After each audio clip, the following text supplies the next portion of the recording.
Hello, and welcome to T-Mobile Park outside where it is cold and I have this nice hat. Shout out to the NHL for giving me this hat. I like it very much.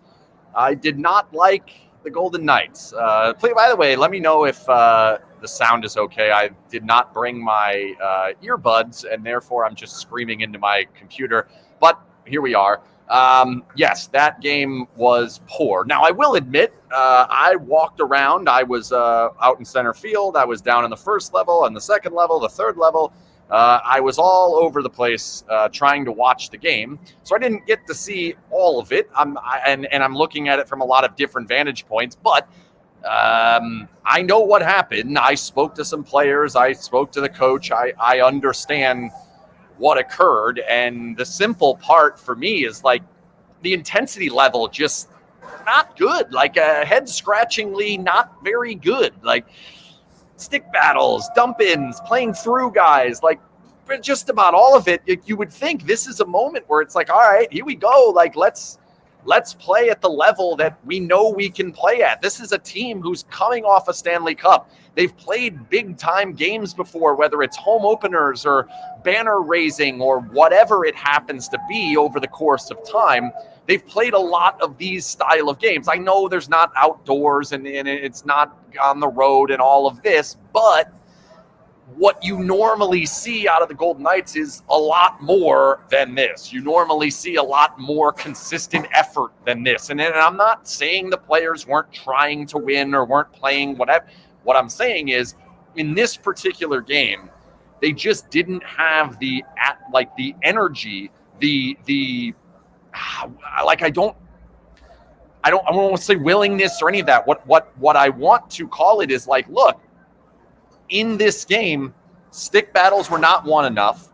Puck was not getting in deep quickly enough. They were not getting on the forecheck quickly enough. And then they weren't able to make enough plays in their own end to get out consistently to get themselves on transition. There's a great example. Early in the game, I want to say it was the first period. Let me think. Yeah, it's headed towards me this way. In the first period, there's a breakout where the puck's kind of lands in between three Kraken guys, and Stevenson jabs through it and sets up a 2-on-1. This is what the Golden Knights do against the Kraken. This is how they succeed against that team. It did not happen enough. You have that play. You have the Eichel play. You have these different, and the Eichel play I'm talking about is the one where he intercepts the pass in the offensive zone. One of their very few breakouts that did not work, that being Seattle. That's the style that wasn't there. The other piece is what Cassidy said, playing through players, playing through the puck. I did think we saw a lot of that. And I think that's one where I had this in my article before the game that surroundings could potentially be a problem in this particular case, which is that when you play in this type of a venue, and you can kind of see it behind me, maybe I'll go that way, you could see how far the ice is away from the crowd, or sometimes maybe on this side. I guess if I turn this off, you might be able to see it a little bit better. There's a long way behind the crease over my shoulder this way, right? And where the crowd is. Because that is the case, what typically can happen is you feel like that glass is a lot closer to you than it actually is. Objects appear closer in the mirror than they are, whatever it says on our mirrors, right? So what happens is when you're going to the forecheck, you feel like you're closer to the boards and to the puck than you actually are. And that I felt like was the case. Barbashev, I thought, was good in this respect, where he was getting in deep. He was making things happen. He was doing the types of things that we wanted to see get through the puck. And that's why that first touch from Seattle was consistently knocked over and up and out. And Vegas did not have a lot of sticks in passing lanes. They did not have a lot of great defensive efforts or forechecking defensive efforts. It's forwards most of the time doing it, but you see my point. There just wasn't enough of it in this particular game. So that's why, to me, it starts to snowball downhill. Yes, they give up a goal early in every single period. That is a problem. That's certainly an issue. Hey, thanks, Kiki. Happy New Year to the SinBinners. Happy New Year to everybody. Happy New Year to, I guess not the Kraken, but to Seattle. This was a cool event, and I want to talk about some of the other things, but I'll finish up kind of on the game, and then I'll take some questions or whatever. And I see this one. Should we be concerned? let me take that down the road. I'm not saying no completely to it, but I'm also not saying yes. I certainly don't think the answer to that is yes, but I do think we'll get to that in a second. But in this game, like the first goal to me, oh boy, what is this? Oh, they're yelling at us. All right. I think like in this particular game, you have the situation where the very first goal that's scored against them. So it's not a great exit, not a disastrous exit, but not a great exit. And then we end up with the situation. Are they going to play music? God, I hope they don't play music. Oh, could be a disaster. I might have to move. Oh, can you guys hear me with that music going on? There was not music, and now all of a sudden there is music. Anybody? Let me know. I got to see if this is working because it's loud for me, but I'll keep going. It's fine if you guys can hear me. Okay, good. All right, so what happens is on that first goal, that's really just a miscommunication between Haig and Pietrangelo. It's not the end of the world. Like, it's a little bit of a miscommunication. They both think that they have the guy in front of the goal. They don't, and we end up with a situation where they get the tip right in front. Not that big a deal. Okay, so we move on past that one. My bigger issue is over the rest of that, over the next course of the next whatever it was, 15 minutes of hockey, there's basically just one and done chances. And that's because in the first period, they're not sending it in deep. They're not playing that style. And Seattle was. When Seattle got to the blue line or red line, they're throwing the puck in. If they have the blue line, they would take it in. Vegas is kind of constantly trying to force that play up the middle. And we end up with not a very good not much going on there. So that happens. Then you get into the second period. They get the second one. That one, it's a long shot, a long rebound back out to the point. Because it's such a long shot, the winger, I don't even know who it was for Vegas, is back towards the blue line. The deflection comes out. Other guy comes down. It actually ended up being Tolvanen, so it's not the defenseman, but they have that chance. Or no, it was Borgen. So they have this opportunity that is kind of not a lot the Golden Knights can do about it. You end up in the situation where now you're down 2. But to me, you have the power play. You have this opportunity where Stone banged it off the post. You have a couple of chances in there. Martinez had 3, 4, 5 really good chances. I liked the Martinez pass. I think that was the Stone one that went off the post. Like, there were a lot of opportunities that they could have been able to get back in the game. And I'm seeing people, embarrassed and all of this. Like, there was a level to where they need to play at wasn't high enough. And it's weird coming off the last game because it was high enough in the game before. So let me just take that question of, is this something to be concerned about? I can't find it now, but yes and no. Yes, in that the baseline has fallen off. Like, where the Golden Knights have been over the course of the last month, maybe even longer, hasn't been to the same level to where we know it can be. And that peak, even though that peak in the last game was pretty good, I still thought we're deep in that game. LA has a chance to come back. Maybe that game does not end the same way, and that we could have gone to overtime. We could have had something. So that peak level that they had been playing at, that we know they can play at, hasn't been at the same level as where it was at the end of last season and where we know it can be moving forward throughout the rest of this season. So that part I am concerned about. What's not concerning is, A, the goalie. You don't have your 2 goalies, so you're running Thompson out there a little bit more often than not. He's not having the same season that he had last season. So that's a little bit concerning there. Hill hopefully will come back. We saw him here today. He did put his pads on and go out for the picture at practice yesterday, but did not skate. Grubauer also put his pads on and actually hung out there for the entire practice. So the Golden Knights a little less than that. And yeah, like 11-11-1. Like, this is what I'm talking about, that high level. Those 11 wins aren't at the same height as what a lot of the ones were at the beginning of the season, and certainly a good portion of the 16 that won the Cup were last season. It just hasn't been to that same point. The other thing is Shea. Like, missing Shea Theodore does make it more difficult to break out of your own end. I don't think that was a huge problem in this game. I don't think there were a lot of defensive breakdowns in this game, at least from what the parts that I saw or the parts that I was watching closely enough. That did not seem to be the issue. It certainly wasn't really on the goals. I guess Cotter kind of gets stripped, but that's not really a defensive breakdown.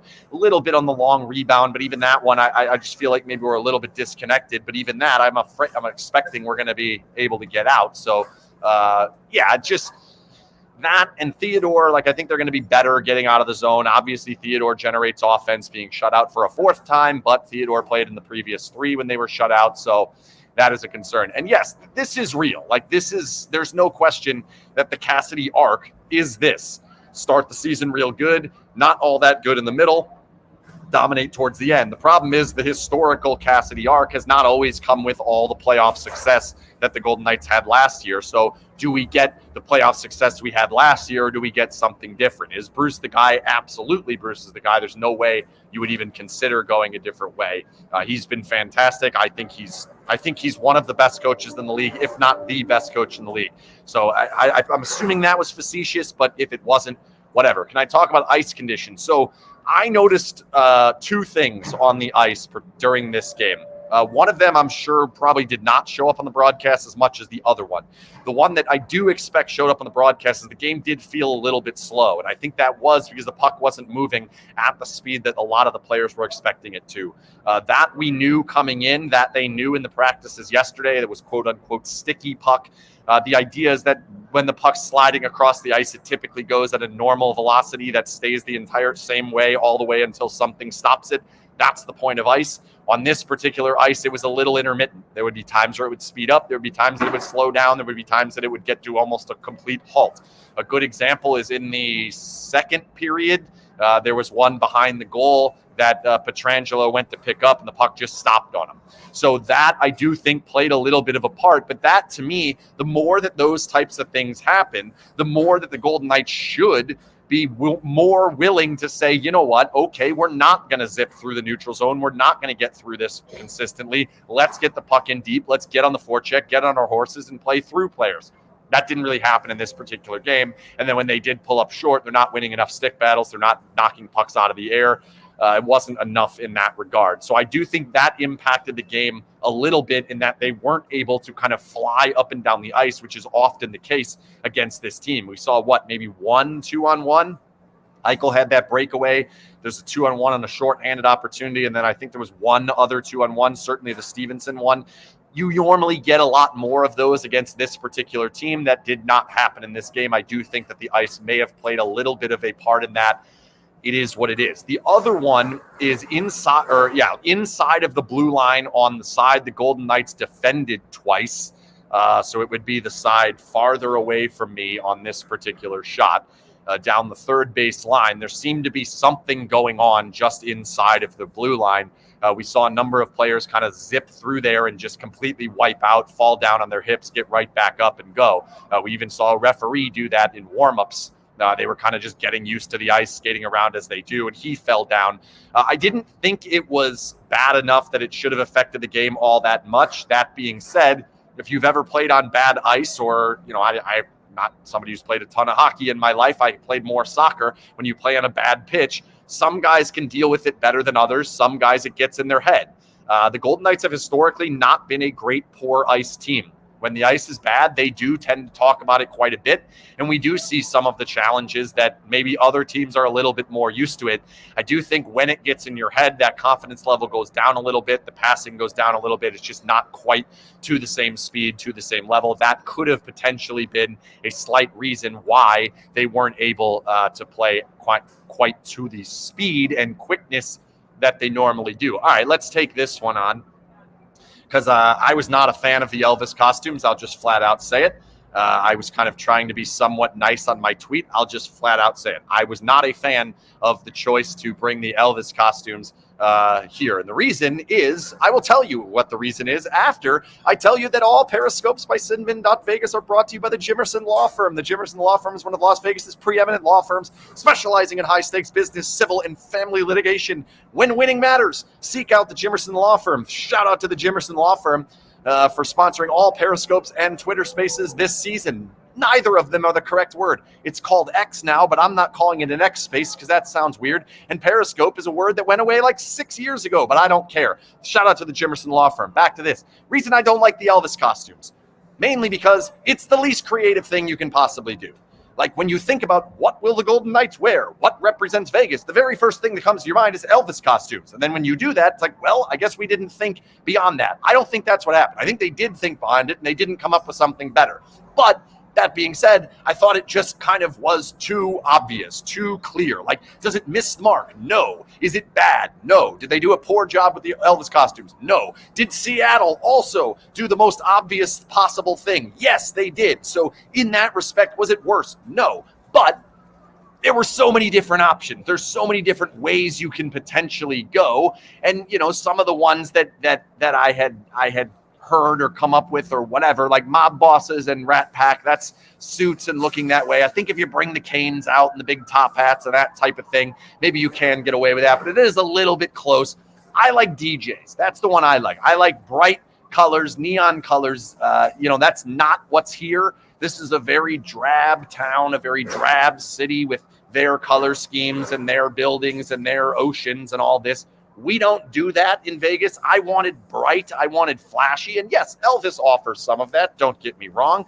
But I would have loved to have seen like somebody with the marshmallow head on. I would have loved to see somebody carrying a boombox or a turntable and the music blaring. And there's a whole bunch of memes over the course of time of different people doing DJ stuff. I think that represents Vegas more now than maybe Elvis does. And the Golden Knights used the Elvis thing last year. You won the cup with an Elvis wig in the locker room. And then we see on the Winter Classic show, they don't even do that anymore. They don't have one. They just throw a puck to the guy. So to me, little bit on the lack of creativity side.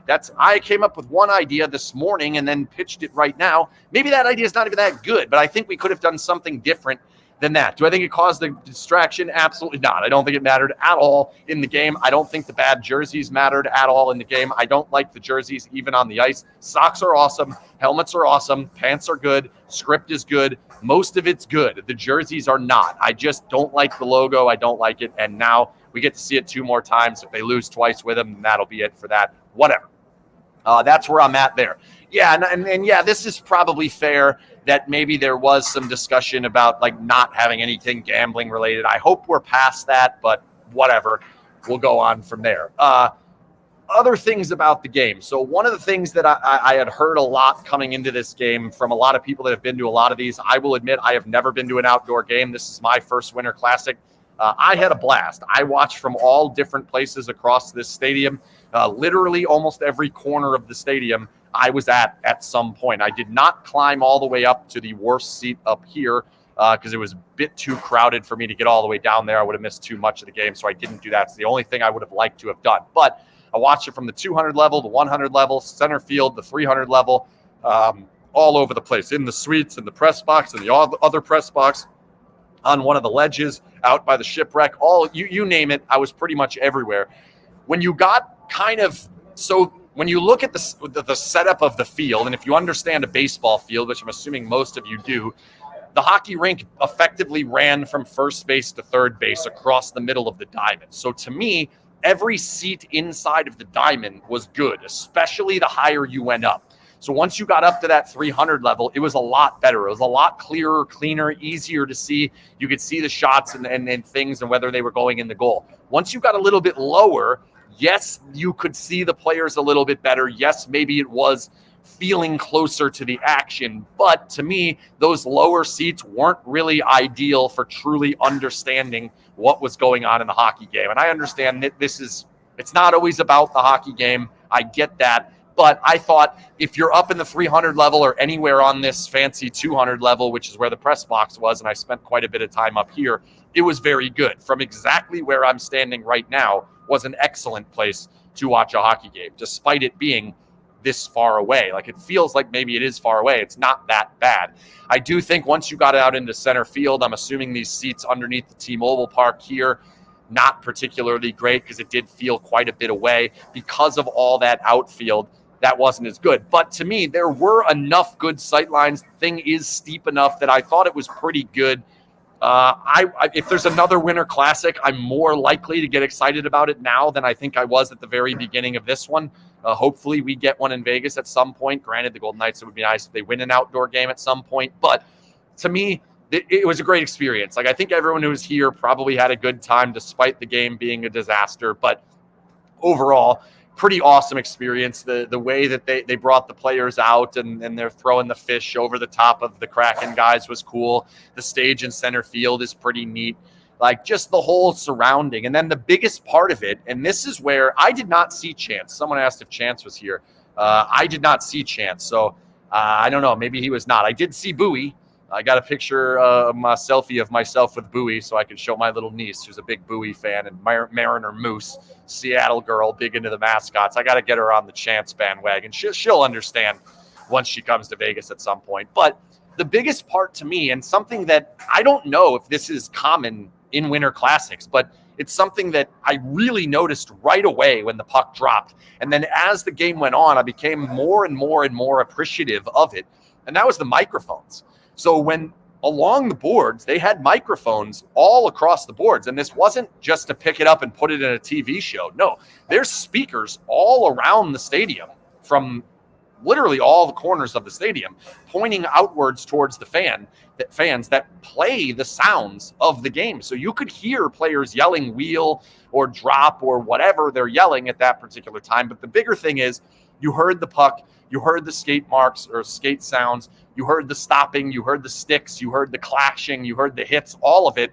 And to me, being as far away as we are from the ice, like when you're at T-Mobile Arena, you really don't hear a lot of the sounds. You do hear some of it, but not to the level. Like you feel like you heard it really well. And I thought it brought like a kind of an intimacy to a gigantic building that I guess I would have never known was even an option. I can't even imagine I would have thought about miking up the boards and getting some of these skate marks.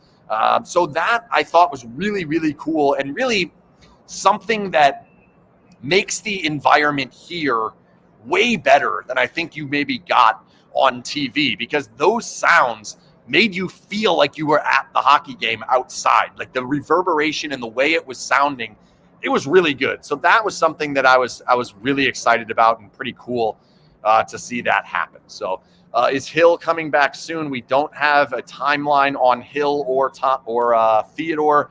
We know that it's going to be quite a bit on Ben Hutton. We're assuming it's going to also be quite a bit on Caden Korzak, so that means a lot of Pahal. Dyson Mayo got called up 5 minutes before the Winter Classic today. That's interesting. That being the next guy up is an interesting option. So I don't know. I mean, I think they'll be okay. Not too concerned about that. If anybody else has questions, go ahead and pop them in the chat before I get out of here and head down to Elysian Fields Brewing to hang out with all the SinBin fans and all the Golden Knights fans that are here. Not going to be quite the celebration we were quite hoping for. Nonetheless, that should be fun. So if you are in Seattle listening this, head over to Elysian Fields Brewing. I'm heading there shortly, so definitely want to see everybody down there. Any moves I think they're going to do at the deadline? To me, there's two things that they could potentially look at. I do think a backup goalie can potentially be an option, but it's got to be somebody that they can put through waivers or whatever. They can put themselves in a position to be able to get through that if Hill and Thompson are healthy at the both times. I don't really want to see three goalies being carried. I don't need to see three goalies in practice as we've done in the past. I don't think that's beneficial for anybody. But I also think it's probably not the wisest move to hold on to Thompson and Hill and think neither of them are going to get hurt again over the course of the rest of the season and possibly into the playoffs. We know what happened in last year's playoffs. Brossoit gets hurt. Hill steps in. If we don't have that guy at that time, what does it look like? I don't know. So to me, that's probably number one. I wouldn't go crazy on that. I'm not going a big salary. I'm not giving a lot up. But I do think there are some guys that are going to find their way into being available, and they could potentially look at that once we get more information on what's going on with Hill. As for the other one, I think they need a new penalty killer. Like, I just think you're putting in too much stress on the penalty kill minutes and the power play minutes and not enough 5-on-5 for Carlson, Stevenson, Eichel, and Stone. That doesn't mean they're bad at it. They're very good at it. But I think that part of the problem we've seen in the recent past, and I do think part of this has to do with playing Eichel and Stone together, is if they don't have a dominant game, we may not get the dominance at 5-on-5 that we have gotten in the past, and we certainly got in this run to the Stanley Cup. That's how the Golden Knights went about winning the Stanley Cup, was dominating at 5-on-5. That has not been the case. Part of that, to me, is putting those guys together and having a little bit of a depth issue down the lineup. Is it bad? No. But is it dominating teams? No. The second part is I think a lot of that time goes to power play and penalty kill. So then we get off of that, and we don't have that line that comes out and pushes the envelope right after a penalty is killed. I'd love to see Eichel come out right after that with Marsh. So I'd love to see something else going on the power play after that ends. So I think you can look at potentially going down the road of picking up another penalty killer, and preferably somebody who can score. So if that's the case, that would be nice. That's kind of where I look at it. I understand that there's a bunch of D-men missing. I'm not all that concerned about it. Somebody asked about Martinez. I think at the current moment, you cannot move Martinez. I just don't think that that's an ideal situation to move him at this point. Now, if Theodore comes back and Korzak comes back, and if Pahal can kind of step forward, I actually thought he was okay in this game. If he can take a step forward, then maybe you can look at potentially moving on from Martinez and then go a little bit bigger of a move. But I still think we're a little bit ways away from that. Why don't I typically travel to away games? Because I have to pay for it. That's why. And the difference between me being at home sometimes and me being here sometimes isn't all that different. In this particular case, it was. And my brother lives here, so I don't have to pay for a hotel, and I don't have to pay for a lot of the travel that I have to do and transportation around town. So that's helpful. Granted, parking was not cheap today. Shout out T-Mobile Park and Krispy Kreme for charging me $63 to park, and it was still like 3 blocks away. What's going on? Enough with that. I got to buy a parking lot. I think that's the new thing, the SinBin parking lot somewhere. I got to make some money on that. How will Thursday go? Yeah, it's not going to be easy. Like, it's another team that's going to forecheck you heavy. It's a team that Golden Knights have seen a lot of in Florida, obviously, and then the game down there, which wasn't particularly good. They got to get back to playing the way that they can play, and part of that is just breaking out of the zone against this heavy forechecks. They didn't do a great job of it today. It didn't do all that. It wasn't as poorly as it has been in the past, but it wasn't particularly awesome today. And because of that, you see they're not getting these transition chances. They're not flying up the ice and having these opportunities the same way that we normally see them get when they're playing at their best. They need to get back to that. Florida's a good team to do it against. We know they can. We know they can keep them away from the middle. We know they can get out in transition. We know they can hold the puck in the offensive zone. Like, we have seen it. Do it again. Do I think they win on Thursday? Yes. I think a home game, having the time off, it's Monday today, big gap in between the games. I think they're going to be pretty pumped about it, so that's it. Do they not trust Dorofeev? Yeah, I think they don't. Or no, I don't think that. I don't know. Whatever. What I'm saying is no, I don't think they trust Dorofeev. I think there is a top speed issue. That's the thing I've noticed more and more. And that's probably part of the reason they're keeping him out of the lineup. But they certainly trust Cotter and Carrier over him. Cotter's turnover was pretty bad, though, today.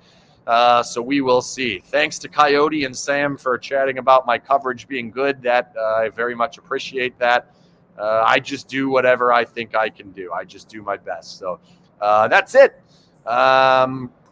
Coverage of a train wreck. Yeah, I guess. I mean, I don't think it's that bad. They struggled in the middle of last year. Like, that happened. I was yapping about 41 games at 41 points last year, and then they ripped off the streak at the beginning of the season, ripped off the streak at the end of the season, and we went through the playoffs and dominated the entire way. So, like, this isn't jump off the cliff thing, but hasn't been good. Like, it can be better. No doubt about that. It can be better. They rolling the – oh, yeah, look at that. They're rolling the roof in behind me. That's kind of cool if you follow that. I'm going to try and talk for a few minutes so you can see it. Watch the T-Mobile Park over my shoulder here. You can see the roof rolling, and if you can kind of see back here you can see the wheels going. It's pretty cool. The roof in here is really neat. I was very happy. Shout out to Seattle weather. Good job, Seattle weather. Yeah, it was cold. I needed a hat the whole time, and I had the gloves. They're back over somewhere else, but no rain on either day. Like, I was down here for a few days. Yeah, I was in the rain a little bit, but like, no rain on the ice. That's awesome. Ice was good enough. So, yeah, that was good. Thursday score prediction.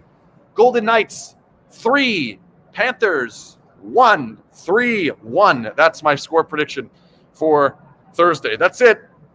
Shout out to everybody who's about to meet me at Elysian Fields. You know who you are. I'm pumped about it. Going to go have some fun with some Golden Knights fans at a bar. This is going to be good. That's it. See you later. Good night.